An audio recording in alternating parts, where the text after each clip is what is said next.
Well, here we go, back again with another video. And today's video is basically about what happened yesterday and also what's going to happen against Cheltenham on Tuesday. Yes, so it's a preview of sorts. But you know, it's kind of a joke, this club at the moment, isn't it? It feels like it's a bit of a joke. It's not funny though. It's not. It's one of the worst jokes in the world. It's probably the worst joke I've ever heard in my entire life. Right, before we get started with the preview, I want to go into yesterday's game slightly, okay? I know I touched before on the three coaches on the subs bench. I did call them the three amigos. And I was a little bit angry yesterday. We got Dodds, Proctor and probably some other blokey out there as well. But Dodds is not a first team coach. He is somebody who's come in to look after the under-23s.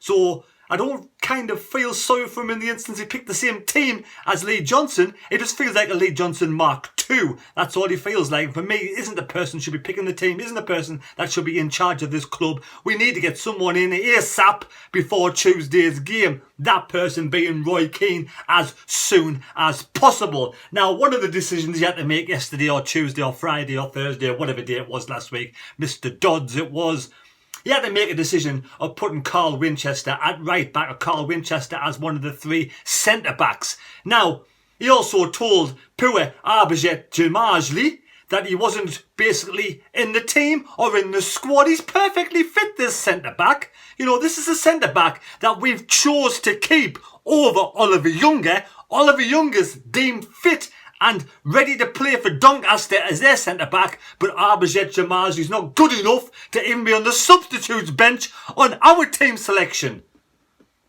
Oliver Younger, man of the match for Doncaster, on 2 occasions already this season, I've been told by a fan, and he was man of the match for them yesterday as well. So, this is the lad we let go by Lee Johnson, but we've kept Arbajat Jamajli. But Jamajli's not good enough to get in front of a goddamn midfielder in the centre-back position. It's fucking beggars belief. You cannot believe what the fuck goes on at this club sometimes. We got a centre-back who was chose to be kept as a centre-back and we let Younger go. I wish Younger all the best. He did brilliant yesterday, Younger. This is what the lad that left Sunderland because he was deemed not good enough to be in our team. But we're keeping Winchester as a centre-back. I feel like I'm going to repeat myself over and over again because I can't believe what I'm hearing. What are we hearing? You tell me. Who would you want as a centre-back? A centre-back or a midfielder? And these call themselves coaches. Drive me to fucking drink. Anyway, I'm only having the one. I've had a rough day. Up at 7 o'clock this morning. We've had the sitting room skimmed downstairs. I've ripped the carpet off. Chucked it in the skip. Got rid of a bit of frustration out my carpet today. Sliced and diced it. Got rid of it. So I've been working about 6 hours today. So I'm pretty pleased that, you know, it's all done and dusted now. I'm going to have a little drink. Just to, you know, not drown the sorrows. Just to refresh the parts of the beers cannot reach. But yes, Arbajat Jamajli or Carl Winchester. Who would you choose on Tuesday night against Cheltenham? I know Mr. Dodds, you know, I wish him all the best, Dodds, you know, he's coming as a coach. You know, I'm not gonna harp on and be nasty to the poor bloke, you know, but he did say in his interview the preparation exactly the same as Lee Johnson. Exactly what Lee Johnson said in his interviews. Preparation was magnificent up until the game. The focus was fantastic and it was first class preparation. So what happens? Where does it fucking go wrong on the pitch? Where? What? Shell-shocked was the word. I think our team was shell-shocked. We walk on that pitch and we all freeze. I don't get it. I honestly don't get it. Everything's fantastic. Up and rosy, up until the match. You know, they're all too friendly, all this lot, aren't they? They're all pally-pally, all friendly. Yeah, the same people in the same old positions on the team. None of the new lads were allowed to start yesterday, which I thought was an absolute shambles. He was shell-shocked. He couldn't believe the result. When we saw the team news yesterday, I could not believe the team news. It was the team news that I thought, and I knew he would pick. Not the team we should be trying to pick.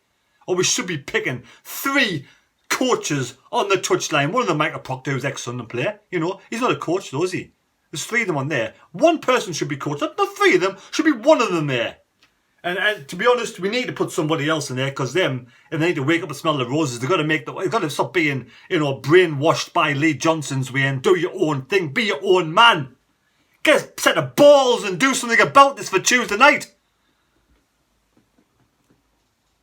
We need to bounce back drastically against Cheltenham. We need Roy Keane in as soon as possible. Hopefully by tomorrow night, 5 o'clock, Roy Keane's the manager of this club, because these coaches are brought in as coaches to look after and nurture youngsters. They're not brought in to make hard, factual decisions, picking teams, picking the best qualified players on the pitch.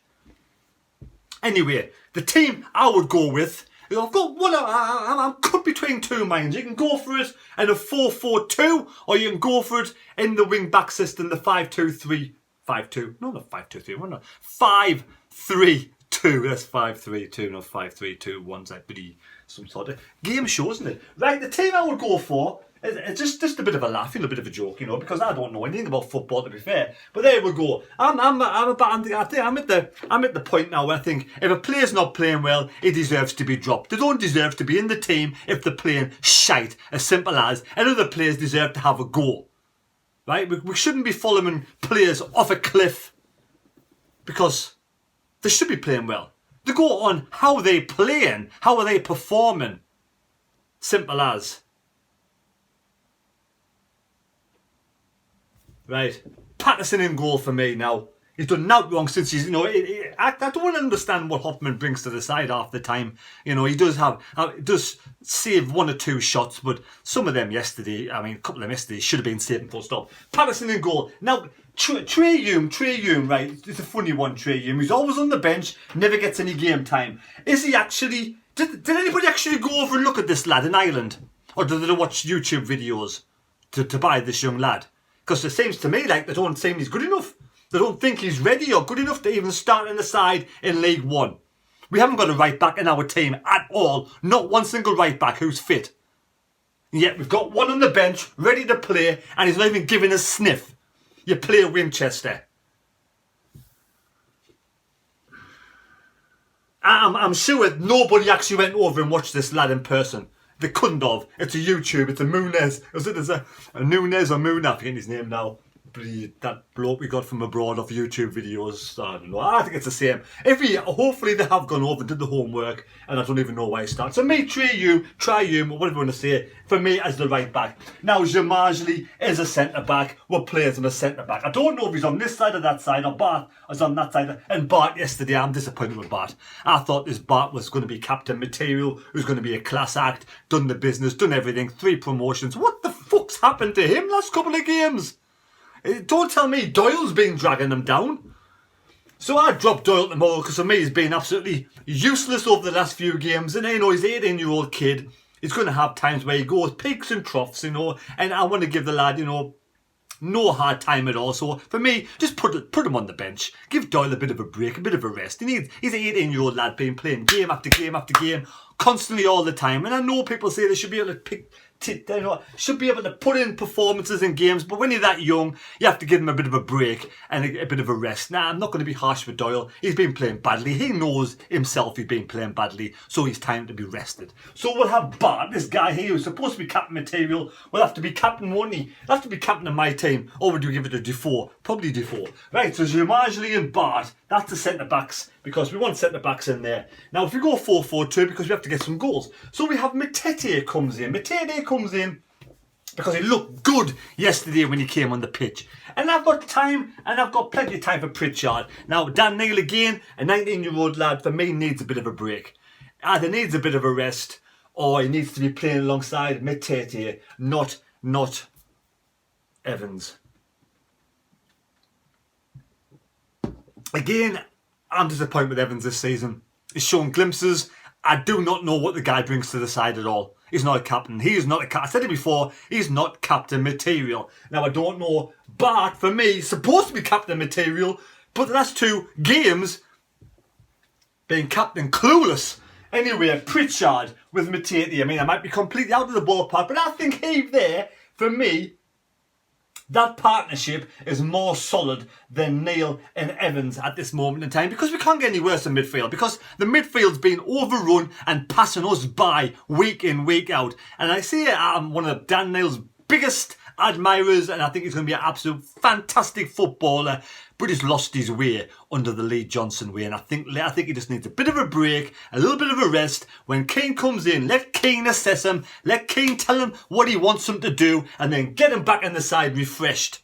But I think Saturday, them players, for me, we need a bit of a rest. We've lost 2 games on the belt. We haven't scored a goal. We scored one yesterday. Apologies. We got a lucky fluke yesterday. And that goal yesterday apparently did cross the line that Stuart headed in. And it was a goal. But the clueless linesman and the clueless official could not see that ball go over the line. Now, I've got some footage from the match yesterday, which I didn't realise I had, because I was that angry yesterday. I will leave it at the end of the video. You can't really tell much, but you can see Stuart hit the ball and the player is over the line with the ball. You might be able to see more than I can say, but I'll leave that footage at the end of the video for you to watch. Right, so Pritchard and Matete for me, I'm going to go for that too. Then we got Clark, who looked good yesterday, and Roberts on the right-hand side, Stuart and Defoe. Now that's the 4-4-2. Is that a good enough team? Could that team play well? Is that team, am I completely clueless? Now, the other team you could play is this. So the other system we could start, if we don't want to play 5 at the back, if for whatever reason we don't think we're good enough for 5 at the back. Now, Serkin for me, in the 4-4-2 system, I want to see Serkin defend more than coming forward. For me, the back door is left wide open when Serkin's up the pitch. Never seems to get back enough, or if he does, he's out of position. The centre-back's out of position. For me, I want to see more from a defensive side from Serkin if we're playing 4-4-2, and also in the 4-4-3 system, the 4-3-3 system, should we say. But yes, we are playing Cheltenham on Tuesday. Now, I want to wish Cheltenham all the best for the upcoming fixtures, but hopefully, again, they won't get 3 points against Sunderland. But everybody seems to be getting 3 points against Sunderland at this moment in time. Now, Cheltenham are in, bottom end of the table. They've won 7, they've drawn 12, they've lost 10, and they have 34 points. Now, they've got, they're called the Johnny Rock Stand. The stadium, the Johnny Rock Stadium, that's what it's called. 1887 is when they were founded, 135 years of young. And Michael Duff is the manager, and 7,000 capacity is allowed to be in. Now, when Michael Duff was playing, he did play for Cheltenham. He was playing for Cheltenham, one of the fans' favourites, 300 games, 15 goals. And then he went to, I think was it Burnley? 342 games, 7 goals. Correct me if I'm wrong. If it's not Burnley, I do apologise. Now, we have a head-to-heads with Cheltenham. Yes, head-to-heads with Cheltenham. We've only played them twice. In the whole of our history, we've only played Cheltenham twice. Once back in 2005 in the League Cup, we won 1-0. And then we beat them 5-0 at home, as you do know we have already this season. So, Sunderland are unbeaten against Cheltenham. Well, then that's fucked, isn't it?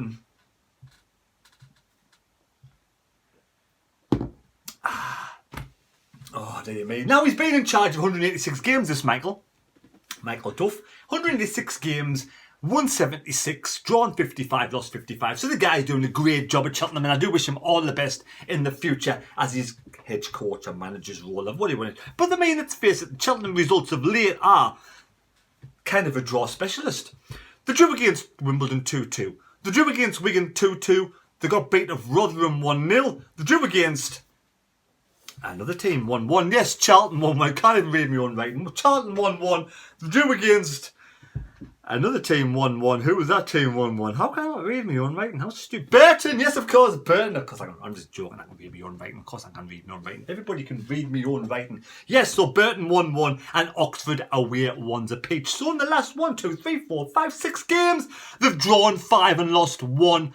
But then they got beat against Plymouth the game before that. So they haven't won for a long time. Cheltenham have not won for a long time.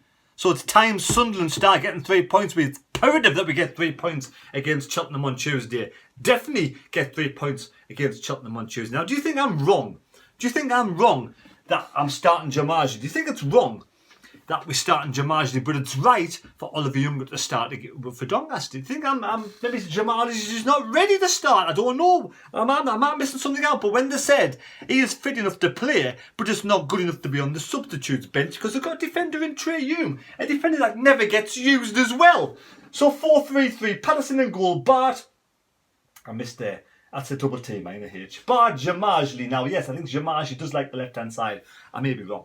Then we have Serkin, who I want to see more from Serkin, because again, Serkin is another player that's let the side down. And as soon as Huggan gets back, Huggins could be the player to replace Serkin. Hume. Then we've got Matete. Now, this is the midfield three. Matete, Neil and Pritchard. Now, this is where I bring Neil back into it when there's a three, because he'd be a bit more protected with three, and he can spray the ball around a lot better with a three. So Pritchard and Matete. And then up front, Stewart with Robertson, Clark. Defoe on the bench. Now, I don't think we're going to be starting Defoe for a little while. I don't think he's fit enough to start just of yet because of the lack of game time and minutes to play. But that's the 4-3-3 system. You can also play the other one with a 5. I tell you what it is, right? Again, if the players turn up, applicate themselves, put 100% in, have some fight for the cause, goddammit. Fight for the team, fight for the fans. I love the way that Proctor, or Dodd said, was it? He felt for the players. He felt the players turned up, didn't do a goddamn thing hardly on the pitch. But he felt sorry for the players because the application was so good in training. It was wonderful. The preparation was fantastic. What did they do? Fold the socks up on the morning. Before they went to bed, night time, they got the pyjamas out on the bed. Before they went to bed, they put the kit next to the bed. They got the socks there. They got the football boots washed downstairs, ready. They got the packed lunch in the bag ready. The preparation was absolutely fantastic. But he felt sorry for the players. He didn't say he felt sorry for the fans. The fans probably can go and do one, but the players he felt sorry for. It reminds me of something else today. On the radio today, I couldn't hear what I was hearing. I couldn't believe what I was hearing. The stupid woman on the radio, and I'm going to say stupid because this is a stupid thing to say. She said about Boris Johnson. Boris Johnson had a hard week last week. A difficult week, because he's a complete twat. He's had a difficult week for being a complete arse. It's his own goddamn fault. I don't give two shits about Boris Johnson. Boris Johnson had a difficult week, had a hard week last week. Poor Boris Johnson. Fucking hell, what's the world coming to? Anyway, where was I? Oh yes, Dodds, he said he felt sorry for the players, but he didn't mention the fans until he was asked about the fans from the reporter. Anyway, I do wish Dodds and Proctor all the best for the future. I hope they do stay at Sunderland. But in that role, in the background, where they just coach players, as in their well-being and looking after them, whatever they want to do. I don't know, maybe it's... I don't know. Bit of therapy, whatever it is. But yes, we need a coach in, Roy Keane in, and I think someone said about, was it Chris Brown said ages ago about, he asked the T woman who was the best manager she's liked out of all the years, and she said Roy Keane. Because after the match, everyone had left, used to go in there with all the staff, maybe hand out some cash, there you go. Great job tea lady, or great job canteen staff, there's a bit of money for you. Go and have a nice night. Now that's what you call a top bloke. Right, take care, God bless me, God go with you. Leave your score predictions down below in the comment section. Nobody got 2-1 to Doncaster. I haven't even looked. So if you have, let me know and I'll have a look. But I don't think you did. Because who would have predicted Doncaster to win 2-1 in the right mind? Eh? Probably when we saw when we seen the team sheet, maybe we might have changed our minds. So there we go. I'm going to go for a score prediction. Oh my God. If this Dodds is still doing the Lee Johnson way, and he picks exactly the same team as he picked on Saturday, I could see us getting beat for the first time in our history against Cheltenham. But I'm going to be confident. I'm going to say, somebody points him in the right. I mean, my formations and my team picks is probably never going to get picked. But if he does bring Matete in, Matete in, proper centre back and Jamajli. I mean, you could even have Jamajli, Bart and Doyle back there in the centre back three. You just don't have a fucking midfielder as a centre back. Not when you got perfectly good centre backs there. I mean, it must be perfectly good because we got rid of Oliver Younger. Alves went back. We got rid of Flanagan to keep Jamajli. So clearly he's good enough. The proof is in the pudding. Why would you do that and keep Jamajli if it was the worst of the battle of the rest of them? If it was the worst one of all the centre backs, why would you keep him? So clearly he's got to be better. He's got to be better than Alves, better than Flanagan, and better than Younger. So start the goddamn poor lad. Give him a chance. Right, I've stopped whinging now. Take care, God bless, may God go with you, and we'll see you later. Leave your score predictions down below. And also, don't forget, I'm going to show you that goal that never was after this minute. All right now. Right, see you later.